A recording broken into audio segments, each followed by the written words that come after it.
Hello students, कैसे हैं आप। चलिए, हमने अपना पिछला वीडियो अपलोड किया था।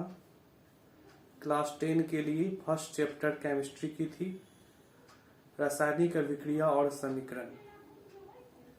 आज हम इस क्लास में सेकंड चैप्टर को फिनिश करेंगे, एसिड्स एंड बेसेज। ठीक है ना। एसिड्स एंड बेसेज जो चैप्टर हमारा है ना, केमिस्ट्री का सेकंड चैप्टर है, इसको हम आज फिनिश करेंगे। ओके, तो आप बने रहिए हमारे साथ और धीरे धीरे करके हम इसी सप्ताह में पूरे केमिस्ट्री को फिनिश कर लेंगे। ठीक है, पूरी केमिस्ट्री को हम फिनिश कर लेंगे और आप सभी का एक अच्छा तैयारी हो जाएगी। आप सभी स्टूडेंट्स जो किसी कारणवश पढ़ाई इस पेंडेमिक सिचुएशन में नहीं कर पाए हैं, क्लास जिनकी मिसिंग हुई, वह इस वीडियो को देखकर एक अच्छी तैयारी कर सकते हैं। So let's start the class. चलिए हम क्लास स्टार्ट करते हैं। सबसे पहले देखिए, चैप्टर का हमारा नाम है एसिड बेसेज। तो देखो, एसिड्स क्या है। एसिड को हम क्या कहते हैं? अम्ल। एसिड को अम्ल कहा जाता है। एसिड क्या है ना, जिसका स्वाद खट्टा हो, नहीं, जिसका स्वाद क्या हो? खट्टा हो। ठीक है ना। इसका फिजिकल कैरेक्टर भी हो जाएगा। अब एसिड क्या है ना, जो नीले लिटमस को क्या करे? वो लाल कर दे। ठीक है ना। देखो, धातु कार्बोनेट आप समझते होंगे, मेटल कार्बोनेट जिसको आप कहते हैं इंग्लिश में ना, जैसे कि Na2CO3 वगैरह हो गई। इससे अभिक्रिया कर CO2 है ना उत्सर्जित करे, है ना, उत्सर्जित करे। और फोर्थ कैरेक्टर जो एसिड का होता है कि भस्म के साथ अभिक्रिया कर उसे यह उदासीन कर देता है। ठीक है ना। देखिए, एसिड के बारे में हमने आपको फिजिकल कैरेक्टर बताया। एसिड का फिजिकल कैरेक्टर क्या है? तो हमने बताया कि इसका टेस्ट स्वावर होना चाहिए, यह नीले लिटमस को लाल कर देता है। देखो, लिटमस क्या है, एक नया शब्द आप यहाँ पे सुन रहे होंगे, हम इसको डिस्कस कर लेंगे इसी क्लास में। आगे हम लिटमस के बारे में बताएंगे, लिटमस क्या होता है। धातु कार्बोनेट जो होता है ना, यह यौगिक होता है, मेटल कार्बोनेट ना, जिसमें CO3 जुड़ा है। उससे जब यह अभिक्रिया करेगी अम्ल, तो कार्बन डाइऑक्साइड गैस उत्सर्जित होती है। उसके बाद है भस्म के साथ यह अभिक्रिया कर, बेस के साथ जब इसका रिएक्शन होगा तो उसे वह न्यूट्रलाइज कर देती है।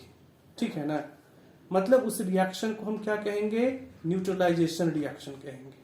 ठीक है ना। भस्म के साथ जब यह अभिक्रिया कर लेती है तो उसको क्या कर लेती है? न्यूट्रलाइज कर देती है ना। और वह क्या होगा? दोनों अपने कैरेक्टर को खत्म कर लेते हैं।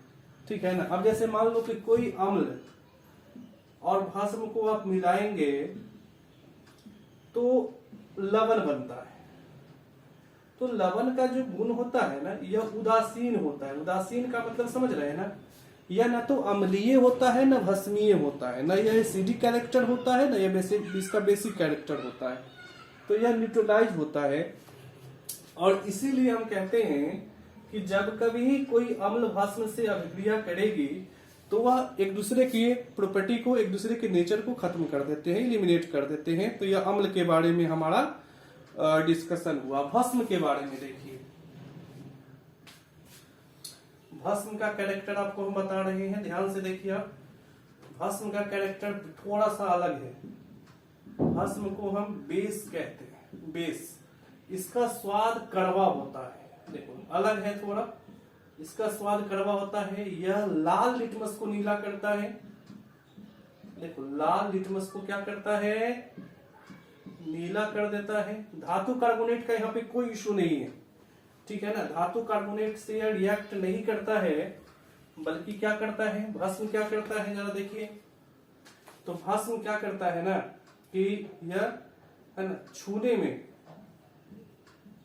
में चिकना लगता है, चिकना, शोपी इसको हम कह सकते हैं, शोपी, चिकना लगता है या चिकना प्रतीत होता है, इसको हम भस्म कहते हैं। तो भस्म का क्या फिजिकल कैरेक्टर है, यह भी हमने आपको बताया। तो अभी आपने अम्ल और भस्म दोनों के बारे में देखा और उसके फिजिकल कैरेक्टर्स को हमने आपको बताया। अब देखिए यहां से हम निकल के आगे चलते हैं, लिटमस वाला इशू खत्म कर लेते हैं। देखो यहां से एक टर्म आता है सूचक, सूचक, ठीक है ना। देखिए सूचक क्या है इसको समझिए, सूचक क्या होता है।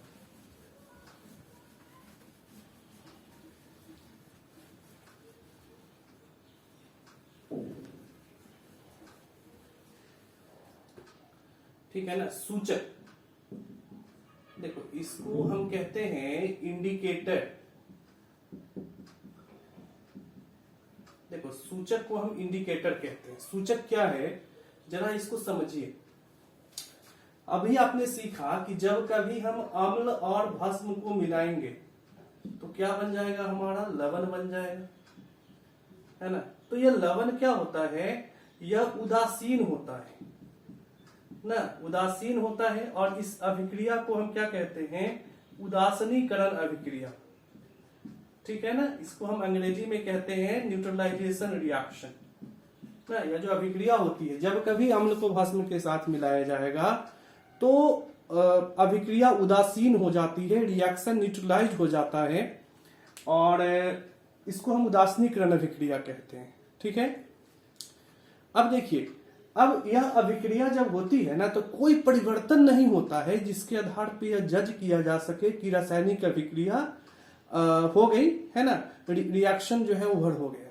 जैसे हमने आपको बताया था पिछले क्लास में रासायनिक अभिक्रिया वाले लेक्चर में कि जब रासायनिक अभिक्रिया होती है तो रंग में परिवर्तन होता है, अवस्था में परिवर्तन होता है, गैस का उत्सर्जन होता है, ऐसे बहुत सारे सिचुएशन होते हैं। लेकिन यहाँ पे कुछ नहीं है, तो फिर आप कैसे जानिएगा कि भाई रासायनिक अभिक्रिया कब खत्म हुई। तो इसके लिए हम क्या करते हैं ना, अम्ल भस्म के साथ एक और मतलब पदार्थ को इसके साथ मिक्स कर देते हैं, है ना। अम्ल भस्म को जब हम मिलाते हैं ना तो इसके साथ एक पदार्थ को हम मतलब डाल देते हैं उसमें। वह पदार्थ रासायनिक अभिक्रिया में हिस्सा नहीं लेता है, मतलब वह किसी भी तरह से उत्पाद जो हमारा बन रहा है लवण और जल, इसको प्रभावित नहीं करता है, बल्कि जैसे ही रासायनिक अभिक्रिया खत्म होती है या ओवर होती है, नहीं, यह अपना रंग बदल लेता है ना। यह क्या करता है, यह पदार्थ अपना रंग बदल लेता है, ठीक है ना। और इसी पदार्थ को हम क्या कहते हैं, सूचक। इस पदार्थ को क्या कहते हैं, सूचक। आई बात समझ में। देखिए सूचक को हमने कितने अच्छे तरह से समझाया आपको कि अम्ल भस्म की जब अभिक्रिया होती है तो ऐसी कोई भी सिचुएशन क्रिएट नहीं होती है जिसके आधार पे आप कह सके कि रासायनिक अभिक्रिया हुई। ओके, तो इसके लिए हम क्या करते हैं ना, बाहर से एक पदार्थ को मिला देते हैं जो रासायनिक अभिक्रिया में हिस्सा तो नहीं लेती है, उत्पाद जो बनता है उसको प्रभावित भी नहीं करती है, लेकिन जैसे ही रासायनिक अभिक्रिया खत्म होती है यह अपना रंग बदल देती है, नहीं, जिससे आप जान सके कि रासायनिक अभिक्रिया क्या हुआ, खत्म हो गया। तो ऐसे पदार्थ को हम सूचक कहते हैं, ठीक है ना। अब देखिए सूचक को अगर आप परिभाषित कीजिएगा तो आप क्या कहिएगा कि सूचक ऐसे पदार्थ है जो रासायनिक मतलब अम्ल भस्म अभिक्रिया के खत्म होने की सूचना को देता है ना। अम्ल भस्म अभिक्रिया जो होता है ना उसके खत्म होने की सूचना को देता है, ऐसे पदार्थ को हम सूचक कहते हैं। अब देखो सूचक दो तरह का होता है, एक गंधीय सूचक भी होता है, एक गंधीय जो गंध में परिवर्तन के द्वारा इंडिकेट करता है, और एक सूचक जो होता है वह रंगीय सूचक होता है। यह क्या करता है, रंग में परिवर्तन करेगा। रंगीय सूचक नाम से स्पष्ट है। गंधीय सूचक क्या करेगा, गंध में परिवर्तन करके बताएगा कि रासायनिक अम्ल भस्म अभिक्रिया कब ओवर हो गई। यह समझने में भी मदद करेगा कि कोई पदार्थ अम्लीय है या भस्मीय है, क्या है, मतलब एसिडिक है या बेसिक है। इसको आप इस सूचक की सहायता से समझ सकते हैं। अब देखिए गंध में परिवर्तन करके जो आता है वह कौन कौन होता है, तो यह क्लोव ऑयल जिसको हम कहते हैं ना लौंग का तेल ना, यह गंधीय सूचक होता है, ठीक है ना। देखिए क्लोव ऑयल है, यह गंधीय सूचक होता है। वैनिला होता है, वैनिला। प्याज होता है, नहीं वैनिला को वैनिला ही कहा जाता है, याद रखिएगा। प्याज है, यह सब गंधीय सूचक है। रंगीय सूचक कौन है? देखिए लिटमस। देखो लिटमस जो है ना वह क्या है ना, थैलोफाइटा, थैलोफाइटा समूह के लाइकेन पौधे से निकलता है ना। लाइकेन, देखो जिस प्लांट से यह एक्सट्रैक्ट होता है, जिस प्लांट से हम एक्सट्रैक्शन करते हैं ना लिटमस का, उस प्लांट का नाम है लाइकेन, और यह थैलोफाइटा समूह से संबंध रखती है। थैलोफाइटा जो है ना वह पौधे का समूह होता है, आप क्लास 9th में बायोलॉजी में पढ़े होंगे। थैलोफाइटा, ब्रायोफाइटा, टेडोफाइटा, तो उसी थैलोफाइटा समूह से बिलोंग करती है, लाइकेन प्लांट से। और जब लिटमस न अम्लीय भस्मीय कुछ नहीं होती है, मतलब जिसका इसका जो नेचुरल एक्सट्रैक्ट होता है वह बैगनी रंग का होता है। एकदम याद रखिएगा, ऑब्जेक्टिव में बार बार पूछता है कि लिटमस का प्राकृतिक रंग कैसा है, तो बैगनी है। और किस पौधे से निकलती है, तो लाइकेन से ना। जब इसको अम्ल भस्म में प्रयोग करेंगे तो इसको कलर कर देते हैं, लाल से या नीला से कलर कर देंगे, तो अम्ल में यह लाल रंग देगा और भस्म में नीला रंग देगा। उदासीन में इसका रंग परिवर्तन नहीं होता है। भस्मीय विलयन में कैसा रंग देगा, नीला, अम्लीय में लाल। और उदासीन अगर होगा, है ना, जैसे लवण में यहाँ पे क्या होगा, जो रंग रहेगा, लाल रहेगा तो लाल ही रह जाएगा, नीला रहेगा तो नीला रह जाएगा, रंग में परिवर्तन नहीं होगा। एक और रंगीय सूचक होती है, इसके बाद हल्दी। देखो हल्दी, देखो हल्दी तो आपके घर में आसानी से मिल जाएगी, सबके घरों में होती है। और कढ़ी जब आप खाते हैं ना, कढ़ी, तो कढ़ी में की जो दाग उजले कपड़े पे लगती है, किस तरह का दाग लगता है ना, वह पीला रंग का दाग हो जाता है। जब आप उस पर ब्रश लगाइएगा ना, साबुन लगाइएगा, तो वह कैसा हो जाएगा, लाल हो जाएगा। साबुन के साथ वह लाल रंग दे देता है। इसका मतलब है कि हल्दी भस्म के साथ, बेस के साथ रेड कलर देता है। जिसके साथ हल्दी का रंग लाल हो जाए वह सब भस्मीय है, बेसिक है। तो हल्दी भी सूचक की तरह काम करता है। अम्ल में इसका रंग परिवर्तन नहीं होता है। दही में अगर हल्दी मिला दो तो पीला का पीला रहेगा, कोई रंग परिवर्तन नहीं होता है। चलिए देखो, यह बड़ा चैप्टर है थोड़ा, लेकिन बड़ी मजेदार चैप्टर है, ठीक है ना। और अच्छा चैप्टर है, ठीक है ना, मजेदार चैप्टर है, इसलिए इसको आप अच्छे से समझिए, ठीक है ना। चलिए अब हमने सूचक को तो डिस्कस कर लिया। अम्ल भस्म का, देखिए अम्ल भस्म का रासायनिक गुण भी बताएंगे, लेकिन उससे पहले परिभाषा हम देख ले, एसिड का और बेस का क्या डिफिनीशन होगा। देखिए अम्ल के बारे में कहा जाता है कि अम्ल वे पदार्थ हैं जो, देखो जलीय विलयन में H+ आयन देते हैं। नहीं, जलीय विलयन में जो H+ आयन दे उसको हम अम्ल कहते हैं। जैसे देखो HCl, H2SO4, नहीं यह सब देखो AQ हम यहाँ पे लिख रहे हैं, इसका मतलब aqueous है। देखो HNO3, यह भी AQ लिखे हैं, तो देखो यह क्या देगा यहाँ पे H+Cl- H2SO4 क्या देगा, 2H और SO4। HNO3 क्या देगा, तो H+ और NO3- ना। यह देखो जितने भी अम्ल आप यहाँ पे देख रहे हैं सब जलीय विलयन में हाइड्रोजन आयन देते हैं। यह अम्ल का परिभाषा है ना। अगर कोई पदार्थ जलीय विलयन में हाइड्रोजन आयन दे तभी वह अम्लीय होगा, अन्यथा वह अम्लीय नहीं होगा। देखिए यहाँ पे क्वेश्चन आ सकता है, ग्लूकोज, देखो ग्लूकोज, एल्कोहल, इसमें सब में हाइड्रोजन आयन है, लेकिन इसको अम्ल की, है ना, इसको अम्ल की श्रेणी में नहीं रखा जाता है। आपका टेक्स्ट बुक क्वेश्चन है, ग्लूकोज है, एल्कोहल है, इसमें भी हाइड्रोजन आयन है, लेकिन इसको अम्ल की श्रेणी में इसलिए नहीं रखते हैं क्योंकि जलीय विलयन में यह हाइड्रोजन आयन नहीं देता है ना। जलीय विलयन में यह हाइड्रोजन आयन नहीं देता है, एंड दैट्स व्हाई यह ग्लूकोज और यह एल्कोहल जो है अम्ल की श्रेणी में नहीं रखा जाता है। ओके, देखिए यहां से एक चीज और है, अम्ल अपना अम्लीय गुण केवल जल की उपस्थिति में ही दर्शाता है। जलीय, यहाँ पे देखो AQ सब जगह लिखा हुआ है। AQ का मतलब होता है, देखो AQ का मतलब है जलीय, जलीय मतलब जल में बना विलयन। देखो HCl में आप H प्लस और Cl माइनस लिखेंगे, दैट्स रॉन्ग, यह गलत होता है। क्योंकि हाइड्रोजन आयन जो है ना, देखो जलीय विलयन का क्या महत्व है भाई, जल क्यों होना चाहिए वो हम समझा रहे हैं। जलीय विलयन में ही क्यों हाइड्रोजन आयन देता है, तो देखो अगर आप लिखेंगे HCl को H प्लस Cl माइनस तो यह गलत है।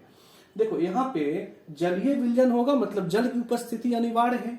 तो हाइड्रोजन जो है ना, या हाइड्रोजन जल के साथ, देखो जल के साथ वाटर के साथ अलग होता है। हाइड्रोजन कभी अकेले अलग नहीं होता है, बोलो हाइड्रोजन कभी अकेले अलग नहीं है, यह जल के साथ मिलकर अलग होगा। जलीय विलयन का यह महत्व है। तो यह हाइड्रोजन अगर जल के साथ मिलेगा तो यह H3O प्लस बनाता है। इसको हम क्या कहते हैं, हाइड्रोनियम, हाइड्रोनियम आयन कहते हैं, याद रखिए यह हाइड्रोनियम आयन कहलाता है।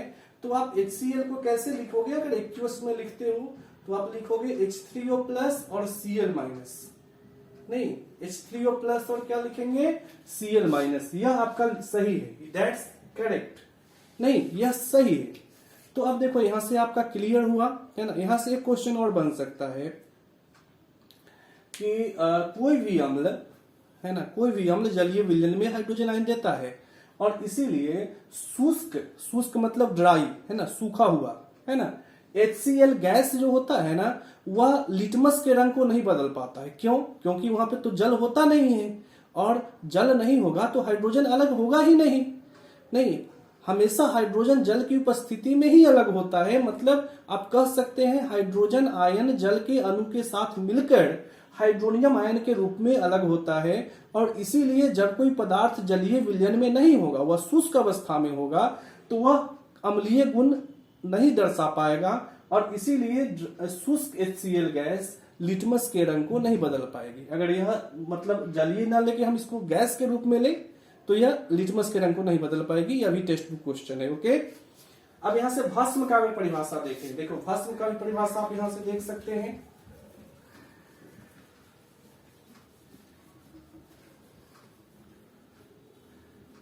देखिए भस्म का परिभाषा क्या हो जाएगा, तो भस्म वे पदार्थ है जो जलीय विलयन में OH माइनस आयन मतलब हाइड्रोक्साइड आयन देते हैं। देखो NaOH, KOH, MgOH का होल 2, यह सारे के सारे भस्म है।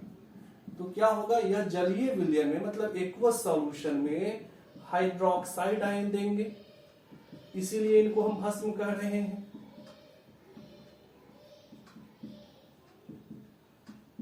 ठीक है, देखो यहां पे आपको मिल गया हाइड्रोक्साइड आयन। तो जो पदार्थ जलीय विलयन में हाइड्रोक्साइड आयन दे वह क्या होगा, भस्म होगा, और जो विलयन जलीय विलयन में हाइड्रोजन आयन दे वह क्या होगा, अम्ल होगा। ओके, अब देखिए यहां से हम थोड़ा सा आगे चलेंगे। अब यहां से एक टर्म आ जाता है क्षार। देखो क्षार क्या होता है, क्षार को कहते हैं एल्कैली, ऐसे भस्म जो जल में घुलनशील हो। नहीं, क्षार का परिभाषा आप कहिएगा ऐसे भस्म जो जल में घुलनशील हो, उसको क्या कहेंगे, क्षार कहेंगे। ठीक है ना, उसको हम क्षार कहेंगे। जो भस्म जल में घुल जाए उसको हम क्षार कहेंगे। तो क्षार के बारे में मैंने आपको बता दिया, इसमें कोई दिक्कत नहीं होनी चाहिए। ठीक है ना। अब देखो यह NaOH, KOH, MgOH का होल 2, यह सारा का सारा क्षार है ना, सारा का सारा क्षार है। लेकिन जरूरी नहीं है कि सारे भस्म जल में घुले ही, जो नहीं घुलेंगे सो क्षार नहीं होंगे। मतलब आप कह सकते हैं कि सारे भस्म क्षार नहीं है, लेकिन जो क्षार है सो भस्म है। सिंपल है। ओके, चलिए अब थोड़ा सा हम आगे चले।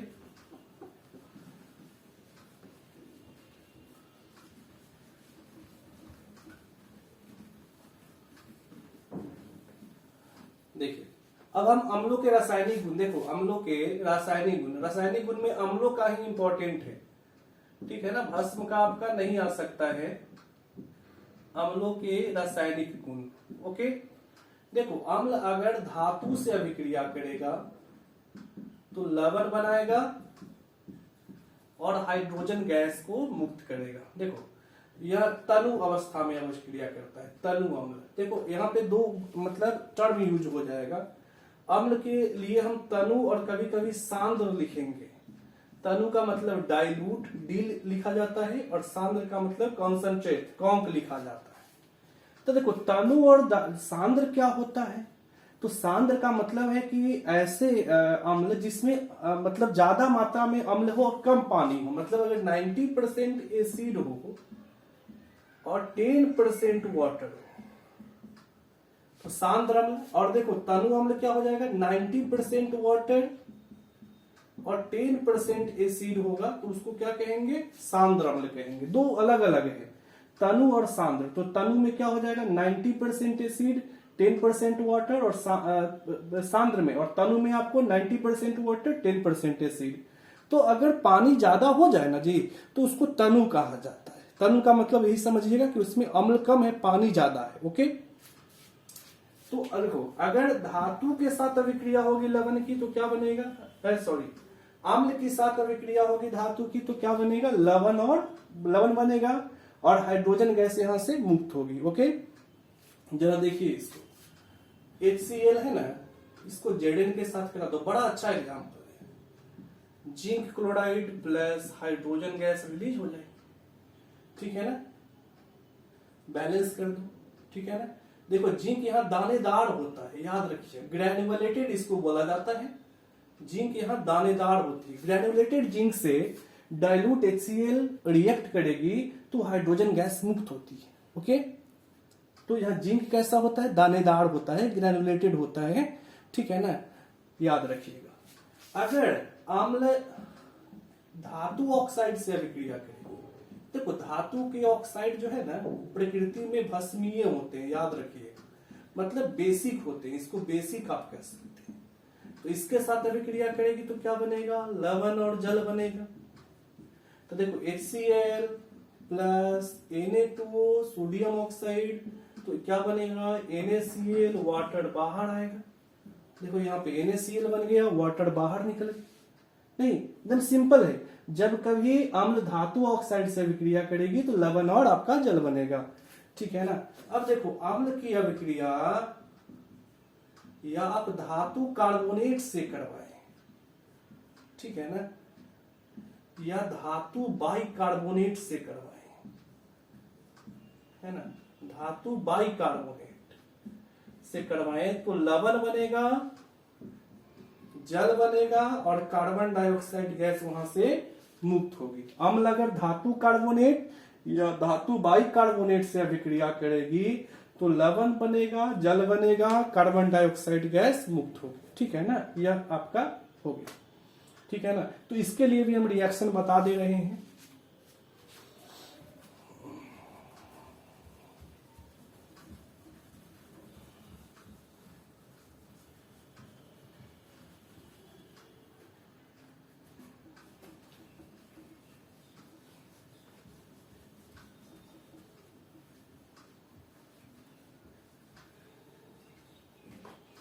देखो यहाँ पे आप देखिए, यह CaCO3 है, कैल्शियम कार्बोनेट, यह HCl से रिएक्ट कर लेगा। तो देखो CaCl2 plus H2O plus Cl, या देखो NaHCO3 है, यह HCl से रिएक्ट कर ले। देखो तो NaCl, देखो यहाँ से क्या होगा ना, Na यहाँ से देखो Cl को बहुत अच्छी तरह से समझा रहे हैं, Na यहाँ से Cl को ले लेगा, H और H मिल जाएगा तो क्या हो जाएगा H2, और यहाँ जो CO3 है यहाँ से एक O इसको दे दो तो क्या बच जाएगा, यहाँ पे CO2 बच जाएगा। यह CO2 आपका बाहर निकल गया। ओके, यह CO2 आपका बाहर निकल गया, ठीक है ना। तो यह आपका रिएक्शन हुआ। NaHCO3 HCl से जब रिएक्ट करेगा, ध्यान से देखना है, HCl से रिएक्ट करेगा तो आपका क्या बनेगा, NaCl H2O एंड CO2, ठीक है ना। अब देखो यहां से एक सिंपल क्वेश्चन है, आप दो मतलब ट्यूब लेते हैं, ठीक है ना, एक में आप लेते हैं CH3COOH, इसको हम कहते हैं एसिटिक एसिड, और एक में आप लेते हैं HCl, इसको हम क्या कहते हैं, एसिटिक एसिड, और एक में हम लेते हैं हाइड्रोक्लोरिक एसिड, और दोनों में अगर मैग्नीशियम का रिबन डालोगे, देखो या दोनों में मैग्नीशियम का रिबन डालो तो किसमें, देखो या मैग्नीशियम रिबन डालोगे तो तेज रिएक्शन किसमें होगा जरा बताइए तो। देखो तेज रिएक्शन आपको HCl के केस में होगा। आप कहिए कि ऐसा क्यों? क्योंकि यह जो अम्ल है ना वह सबल अम्ल है। सबल मतलब मजबूत अम्ल, और यह जो अम्ल है यह दुर्बल अम्ल है। दुर्बल मतलब कमजोर अम्ल है। अब देखिए इसमें दो चीज आपको ध्यान देना पड़ेगा। अम्ल को जो है ना दो कैटेगरी में डिवाइड किया जाता है। एक अम्ल होता है खनिज अम्ल और दूसरा अम्ल होता है कार्बोनिक अम्ल। जो अम्ल पौधे में और जंतुओं में होता है, प्लांट्स और एनिमल्स में जो अम्ल होते हैं उसको हम कहते हैं दुर्बल अम्ल, ऑर्गेनिक एसिड जिसको कहते हैं। जैसे लैक्टिक अम्ल है, साइट्रिक अम्ल है, स्कॉर्बिक अम्ल है ना, मैलेइक अम्ल है, टैनिक अम्ल है, ऑक्जेलिक अम्ल है, यह सब क्या है? कार्बोनिक अम्ल है। यह देखो HCl, हाइड्रोक्लोरिक अम्ल, HNO3, नाइट्रिक अम्ल है ना, यह सारे जो है H2SO4, सल्फ्यूरिक अम्ल, यह सारे सबल अम्ल है। तो यह रिएक्शन Mg के केस में थोड़ा है ना तेज हो जाएगा। ओके चलिए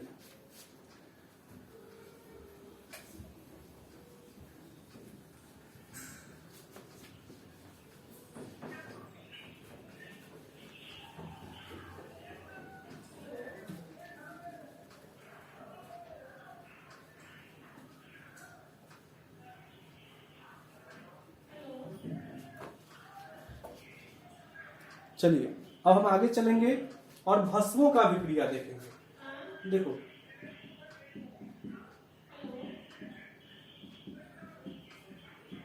भस्म धातु से अभिक्रिया करके लवण बनाएंगे और हाइड्रोजन मुक्त करेंगे, लेकिन सारे भस्म नहीं करते हैं। देखो यह भस्म है NaOH है ना, तो यह देखो NaOH जो है ना सांद्र अवस्था में करता है, याद रखिएगा।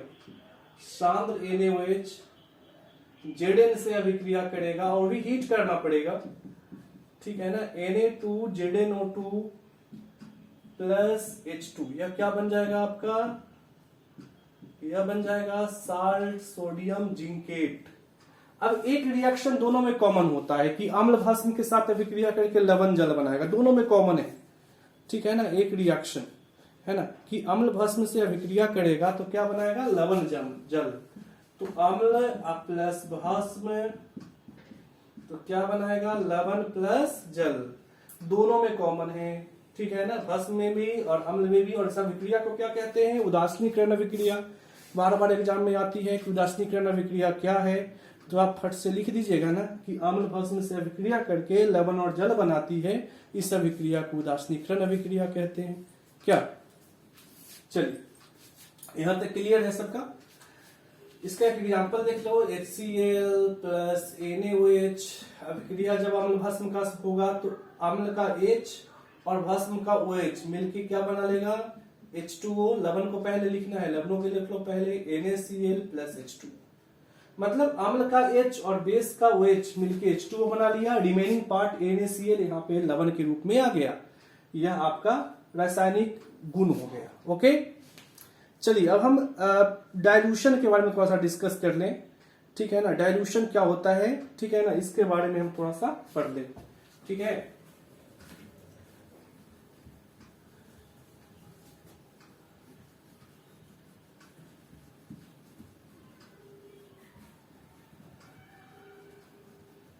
देखो डाइल्यूशन को क्या कहते हैं? तनुकरण। तनुकरण क्या है? यह इंपॉर्टेंट है, यह BBI है आपके एग्जाम के लिए, ध्यान से देखना है। देखो डाइल्यूशन क्या है? जब आपको ध्यान देना है यहाँ पे, किसी भी अम्ल में जल मिलाने की क्रिया। देखो आप यहाँ पे अम्ल ले लो, यहाँ पे भी आप ले लो, जल ले लो, यहाँ पे वाटर ले लिए, यहाँ पे एसिड ले लिए, इसमें वाटर को डालें, इसमें एसिड को डालें। देखो अब इसमें यह प्रोसेस गलत होता है या सही है?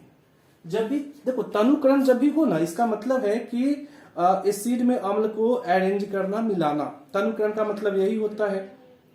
आपके घर में दूध होती है, दूध में पानी मिला देते हो ना, तो दूध का भी तनुकरण हो गया, या प्रोसेस तनुकरण कहलाती है, डाइल्यूशन कहलाती है। तो उसी तरह से यहाँ है कि देखो एसिड में वाटर को मिलाओगे या वाटर में एसिड को, देखो ऐसा तनुकरण की जो क्रिया है, एसिड में जो वाटर मिलाएगा या मिलाया जाएगा तो यह ऊष्माक्षेपीय अभिक्रिया होती है। आपको बताए थे ऊष्माक्षेपीय अभिक्रिया का मतलब जिसमें ऊष्मा निकले, तो ऊष्माक्षेपी होगी तो उस कंडीशन में क्या होगा, है ना, यह जैसे ही एसिड में पानी डालोगे मिक्सचर उड़ेगा, है ना, उड़ के वह आपको जला सकता है। और ऊष्माक्षेपी होगी तो ऊष्मा भी तो ज्यादा निकलेगा तो बर्तन क्रैक कर जाएगा, ठीक है ना। तो इसका अच्छा तरीका क्या है ना कि पानी में बूंद बूंद करके अम्ल को डालो और कांच की छड़ की सहायता से उसको हिलाते हुए मिलाओ। थोड़ा थोड़ा करके पानी में अम्ल को डालो, एक बार नहीं डाल देना है, नहीं तो फिर वो उड़ेगा। पानी में अम्ल को डालना है, अम्ल में थोड़ा भी पानी डालोगे तो उड़ेगा, लेकिन पानी में थोड़ी थोड़ी मात्रा में अम्ल को डाल के अगर हम स्टीयरिंग करेंगे, कांस्टेंट स्टीयरिंग करते हुए मिलाएंगे तो वह तनुकृत हो जाएगा और यह क्रिया तनुकरण कहलाती है। तो तनुकरण क्या है समझो इसको।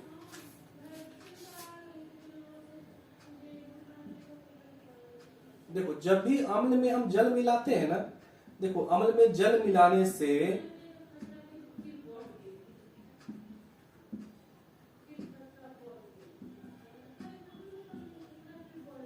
देखो प्रति इकाई आयतन के हिसाब से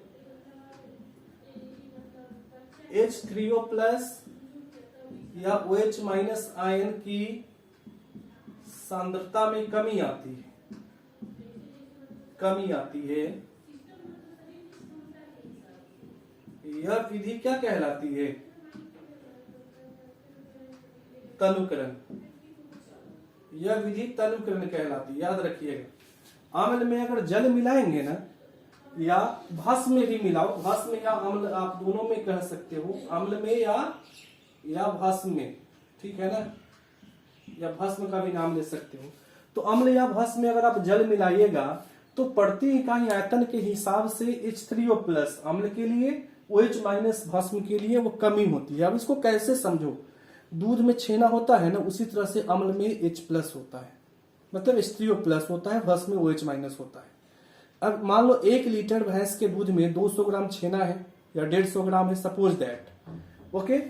अगर उसमें तुम पानी मिला दोगे ना, देखो पानी मिला दोगे तो क्या होगा, छेना तो कमेगा ना जी, बढ़ेगा क्या। अगर 1 लीटर में 150 ग्राम निकला, उसमें 1 लीटर पानी और मिला दो तो 2 लीटर में ना 150 ग्राम निकला। तो वही चीज यहां भी है, अगर आप यहाँ पे पानी मिला दोगे अम्ल में तो इसमें हाइड्रोनियम आयन की सांद्रता कम हो जाती है। यह विधि तनुकरण कहलाती है। और अम्ल और भस्म क्या कहलाते हैं, तनुकृत, है ना। अम्ल और भस्म को हम तनुकृत कहते हैं। समझ में आ गया आपको ना। तो याद रखिएगा, देखो यह ध्यान से, चूंकि यह क्वेश्चन है, अगर हम अम्ल में पानी मिलाएंगे तो हाइड्रोनियम आयन की सांद्रता घटेगी, ओके। जैसे भैंस के दूध में पानी मिलाओ, छेना घटते जाएगा, है कि नहीं। एक चीज और, अगर आपसे पूछे कि देखो हम यहाँ पे भस्म लिए हैं NaOH, ठीक है ना, भस्म लिए हैं, NaOH लिए हैं, अगर इसमें हम और भस्म मिलाएं और NaOH डाल दिए, NaOH का जलीय विलयन है, अगर इसमें हम और NaOH डाल दें तो क्या होगा, सांद्रता बढ़ेगा या घटेगा हाइड्रोक्साइड आयन की। तो हम कहेंगे कि बढ़ेगा, क्योंकि यहाँ पे हम और ज्यादा भस्म मिला दिए हैं तो सांद्रता क्या होगी, बढ़ जाएगी, है ना। अब जैसे आपने दूध लिया भैंस का, उसे पानी ना मिला के हम दूध ही मिला दे तो और बढ़ेगा ना जी। 2 लीटर में अब कितना निकलेगा, 300 ग्राम। अब पहले 1 लीटर में हमको 150 ग्राम निकलता था, 1 लीटर पानी उसमें हम डाल दिए तो 2 लीटर में 150 ग्राम निकला ना, सांद्रता घट गया। लेकिन अगर हम दूध ही मिलाएं तो और सांद्रता बढ़ेगा, 2 लीटर में 300 ग्राम निकलेगा, 3 लीटर में 450 ग्राम, 4 लीटर में 600 ग्राम निकलेगा, मल्टीपल होते जाएगा, ओके। चलिए, तनुकरण आपका हो गया। अब देखो यहां से पीएच वाला क्वेश्चन आपको आता है, पीएच टर्म है, इसको समझिए। देखो पीएच से क्वेश्चन कैसे है ना, पीएच का डिफिनीशन भी आएगा क्या, यह सब बहुत सारा इश्यू होता है, तो हम इसको आपको बता दे रहे हैं। देखो पीएच नाम से स्पष्ट है। देखो पीएच का मतलब होता है ना, फुल फॉर्म देखो, इसको क्या कहते हैं, अगर हिंदी में आप देखिए तो इसको कहा जाता है ना सर पुसांस, पुसांस ऑफ हाइड्रोजन। देखो ये पुसांस जो है ना वो एक जर्मन वर्ड है, जर्मनी में बोला जाने वाला। आप इंडिया में पढ़ रहे हैं, इसका मतलब पावर है ना। पावर मतलब क्या होता है? शक्ति, नहीं स्ट्रेंथ ना। Power effort for strength. तो किसी भी विलयन में हाइड्रोजन है ना आयन का जो सांद्रण होता है, हाइड्रोजन आयन का जो सांद्रण है, इसको पीएच कहते हैं। डिफिनेशन क्या बताइएगा? किसी भी विलयन में, चाहे वो अम्लीय भस्मीय, इससे कोई मतलब नहीं है, या उदासीन ही क्यों ना हो, किसी भी विलयन में हाइड्रोजन आयन का जो सांद्रण है, इसको हम पीएच के रूप में व्यक्त करते हैं। और आपको याद रखना है, हर विलयन में हाइड्रोजन आयन होता है। अब ऐसा नहीं है कि अम्लीय विलयन में ही हाइड्रोजन आयन होगा या भस्मीय में ही हाइड्रोजन आयन होगा, उदासीन में नहीं होगा, सब में होता है। इसमें 3 चीज आपको ध्यान देना है।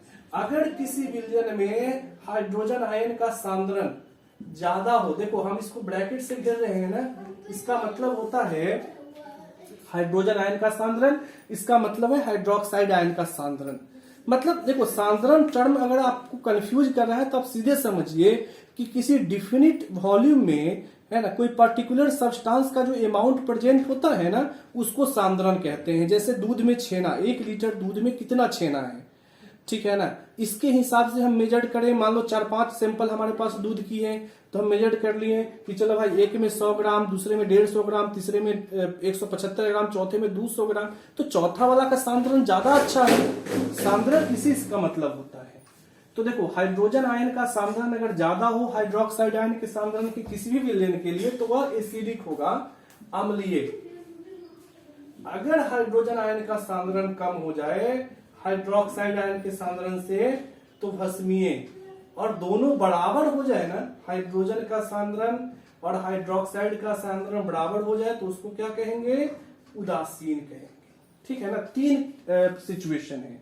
हाइड्रोजन का सांद्रण ज्यादा है, अम्लीय, कम है हाइड्रोजन का, भस्मीय, और दोनों इक्वल है तो उदासीन। देखो आप समझिए इसको, ठीक है ना। आपसे क्वेश्चन पूछेगा कि क्या अम्लीय विलयन में या क्या भस्मीय विलयन में हाइड्रोजन आयन होते हैं? यदि हाँ तो भस्मीय क्यों है? यह टेक्स्ट बुक क्वेश्चन है। क्या भस्मीय विलयन में हाइड्रोजन आयन है? अगर है तो भस्मीय क्यों है? तो आप क्या कहिएगा कि हाँ है, लेकिन हाइड्रोजन आयन का सांद्रण हाइड्रोक्साइड आयन के सांद्रण से कम है, इसलिए वह भस्मीय है। ठीक है ना। अब प्रैक्टिकली इसको समझा दे रहे हैं, जरा देखिए। 1 गिलास पानी ले लीजिए घर में, है ना, उसमें 3 चम्मच चीनी डालिए और 1 चम्मच नमक डालिए, उसको पीजिए तो कैसा स्वाद होगा? बोलो मीठा लगेगा ना, ज्यादा मीठा कम नमकीन, है ना। वही चीज है, जिसका सांद्रण ज्यादा होगा कैरेक्टर वैसा वर्ड प्ले करेगा। ओके, चलिए अब समझ सकते हैं कि पीएच आप समझ गए होंगे। पीएच स्केल यहां एक टर्म आती है। देखिए पीएच स्केल एक टर्म आती है, इसको हम समझा दे रहे हैं। पीएच स्केल क्या है? देखिए पीएच स्केल, पीएच स्केल क्या है? देखो यह एक 0 से 14 तक, 0 से 14 तक का लिखा एक स्केल आता है। नहीं, इसमें देखो जो पीएच को मेजर करता है। नहीं, देखो जैसे जैसे आप आगे की तरफ जाइएगा तो पीएच क्या होगा? बढ़ेगा। पीएच बढ़ेगा ना, तो H+ का जो सांद्रण है वह क्या होता है? घटेगा। मान लो पीएच यहाँ पे 1 2 3 4 5 6 7 है ना जी। 7 के बाद 8 9 10 11 12 13 और फिर 14। अगर सपोज दैट किसी का पीएच 4 है, तो हाइड्रोजन आयन का सांद्रण 10 के पावर -4 है ना। अगर पीएच 11 है ना, तो हाइड्रोजन आयन का सांद्रण कितना हो जाएगा? 10 के पावर -11। अब जरा समझो तो यह घट नहीं रहा है क्या? बोलो, पीएच जब बढ़ा 4 से 11 हुआ, तो यह हाइड्रोजन आयन का सांद्रण देखो न्यूमरेटर दोनों जगह सेम है, डिनोमिनेटर जब बढ़ेगा तो फ्रैक्शन घटेगा ना जी। तो देखो यहाँ पे यह हाइड्रोजन आयन का सांद्रण क्या है? घट रहा है पीएच बढ़ने से, है ना। अब इसमें आपको याद क्या करना है? देखो 7 से कम होगा तो क्या होगा? अम्लीय। 7 से ज्यादा होगा तो क्या होगा? भस्मीय। और 7 होगा तो क्या हो जाएगा? उदासीन, तीन चीज है ना। 7 से कम अम्लीय, 7 से ज्यादा भस्मीय और 7 उदासीन। अब देखो इसमें भी दो चीज होती है, दो कैटेगरी होती है, ठीक है ना। पीएच का कैटेगरी, पीएच में यहीं से क्वेश्चन आता है। देखो पीएच अगर 0 से 3, 3 से 5, 5 से 7 ना, इस सबल अम्ल, ये सब अम्ल होगा, ये मध्यम हो जाएगा और यह हो जाएगा दुर्बल अम्ल। ओके, यह सब अम्ल होगा, है ना। अब देखो 7 से 9, 9 से 11, 11 से 14, देखो सबल भस्म, मध्यम भस्म और दुर्बल भस्म, ठीक है ना। इसको आपको याद रखना है, ठीक है ना। देखो इसको आपको याद रखना है, डाटा आप बिल्कुल याद रखेंगे, है ना, लिख लेंगे। और इसको जब आप याद रखेंगे तो हम समझ सकते हैं कि आपको कोई दिक्कत नहीं होना चाहिए, ठीक है ना। अब देखिए यहां से हमने तो पूरा इसमें डिटेल्स आपको लिख दिया है। यहां से क्वेश्चन अगर आपसे करे कि देखो ए बी सी डी ई, यह 5 बिलियन है, इसका पीएच 2 है, इसका 1 है, इसका 4 है, इसका 7 है, इसका 9 है, इसका 14 है। नहीं, देखो ये A B C D 5 billion है, इसका पीएच इधर हम लिख दिए हैं। अगर आपसे पूछे ना कि बताओ तो इसमें कौन सबल भस्म होगा, बताओ कौन सबल भस्म होगा, तो आप कहिएगा ना कि ई होगा। तो इसको याद रखेंगे तब ना। कहेगा कि बताओ तो उदासीन कौन होगा, तो आप कहिएगा ना कि सी होगा। अगर आपसे पूछेगा कि बताओ तो सबल अम्ल कौन है, तो आप कहिएगा कि ए होगा। तो इसको याद रखिएगा तो आपका सारा वर्क इजी हो जाएगा, ठीक है। आइए आगे चले।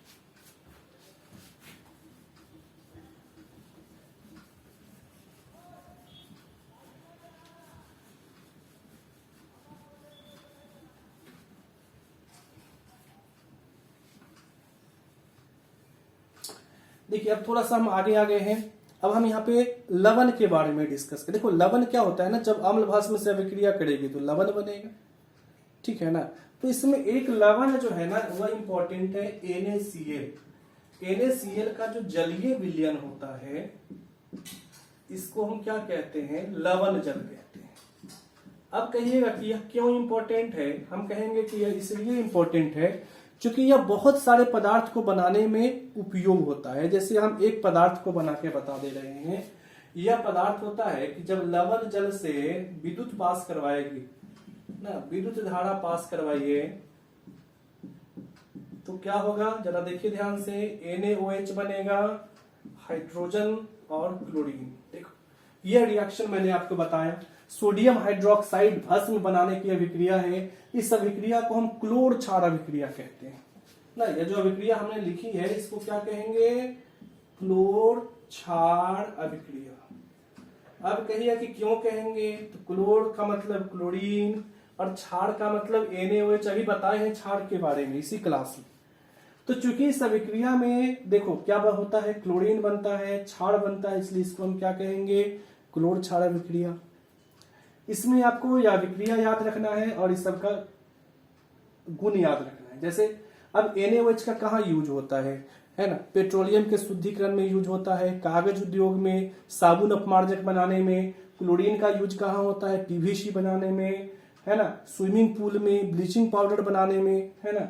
हाइड्रोजन का कहाँ यूज होता है, तो हाइड्रोजन का यूज रॉकेट में ईंधन के रूप में, अमोनिया बनाने में, है ना। यहाँ पे यूजेज आपको याद रखना है। चलिए अब हम मोस्ट इंपॉर्टेंट चीज बताने जा रहे हैं, विरंजक चूर्ण। बार बार आपके एग्जाम में आती है, विरंजक चूर्ण कैसे बनता है, ठीक है।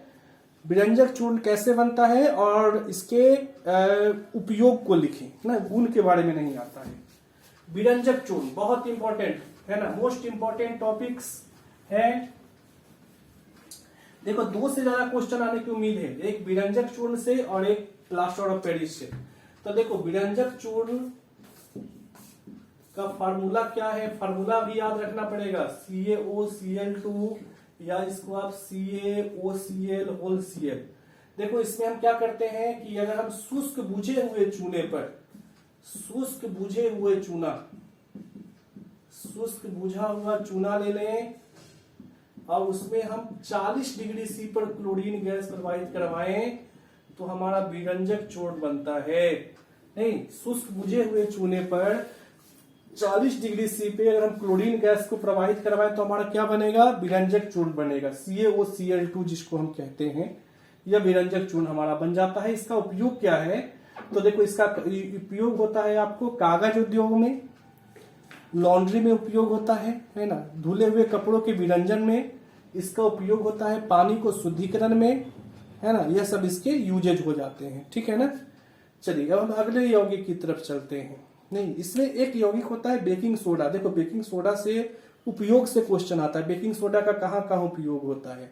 तो बेकिंग सोडा का उपयोग होता है ना, एंटासिड के रूप में, ठीक है ना।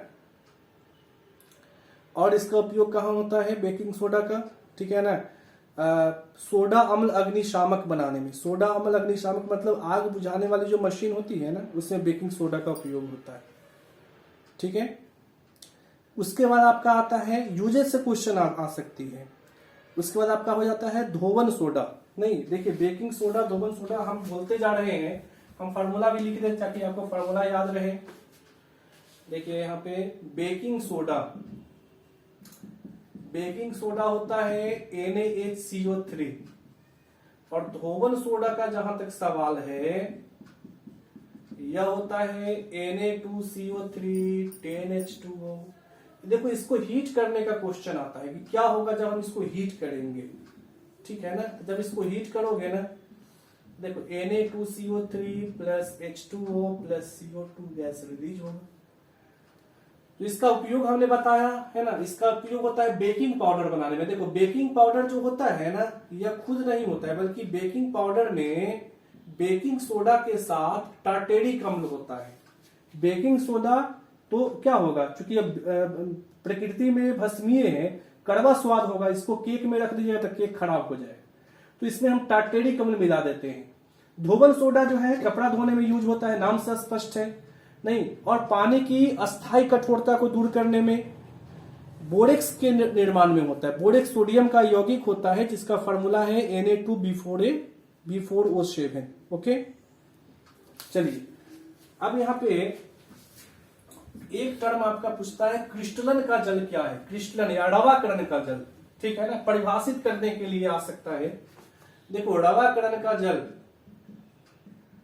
रवाकरण का जल का मतलब क्या है, जरा ध्यान से देखो। किसी भी लवण के एक सूत्र इकाई में जितने जल के अणु होते हैं उसको हम रवाकरण का जल कहते हैं। किसी लवण के एक सूत्र इकाई में जितने जल के अणु होते हैं उसको रवाकरण का जल कहा जाता है। अब देखो जरा, यह है रवाकरण का जल, ठीक है ना, यह रवाकरण का जल है, ठीक है ना। अब देखो इसी में आपको आ जाता है यह CaSO4 2H2O, तो यह जिप्सम हो जाता है। CaSO4 half H2O, तो यह POP हो जाता है, प्लास्टर ऑफ पेरिस। कैसे बनता है, देखो अगर हम जिप्सम को 100 डिग्री सी पे हीट करेंगे ना, देखो तो वाटर के 1.5 मॉलिक्यूल उड़ जाते हैं। देखो यह जिप्सम को अगर 100 डिग्री सी पे गर्म करोगे तो वाटर के यहाँ 2 मॉलिक्यूल है ना, तो 1.5 मॉलिक्यूल उड़ जाएंगे, आधा मॉलिक्यूल यहाँ रह जाएंगे, और क्या बन जाएगा, प्लास्टर ऑफ पेरिस। क्या बन जाएगा आपका, प्लास्टर ऑफ पेरिस, ठीक है ना।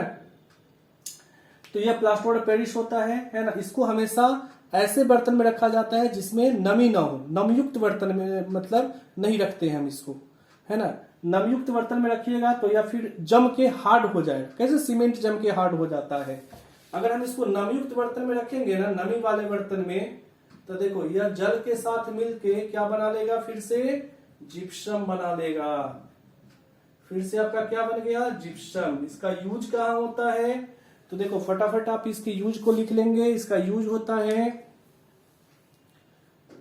टूटे हड्डियों को जोड़ने में, मूर्ति बनाने में, दीवारों को चिकना करने में। दीवार पे जो पुट्टी किया जाता है ना, प्रचार नहीं सुनते हैं, पेंट से पहले पुट्टी या पपड़ी की छुट्टी, तो वही पुट्टी जो है वो किसकी होती है, POP की होती है, ठीक है। तो यह आपका चैप्टर आपका पूरा फिनिश हुआ। देखो हम यहाँ पे एक चीज मिसिंग कर रहे थे शायद, वो pH का इंपॉर्टेंस है। ओके,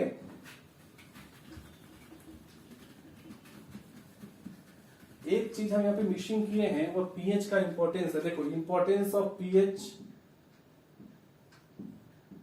इंपॉर्टेंस ऑफ पीएच, ठीक है ना। देखो जैसे हमारा बॉडी है ना, हमारा जो शरीर है,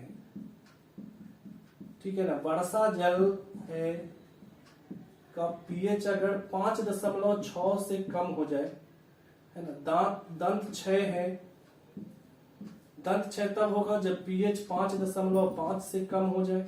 हमारा शरीर का पीएच 7 से 7.8 के बीच होता है। यह पीएच रेंज है कुछ पदार्थों का, है ना, जिसको आपको याद रखना है, ठीक है ना। तो चलिए अब यह आपका चैप्टर फिनिश हुआ। अब हम फिर लोग, है ना, नेक्स्ट क्लास में स्टडी करेंगे, है ना।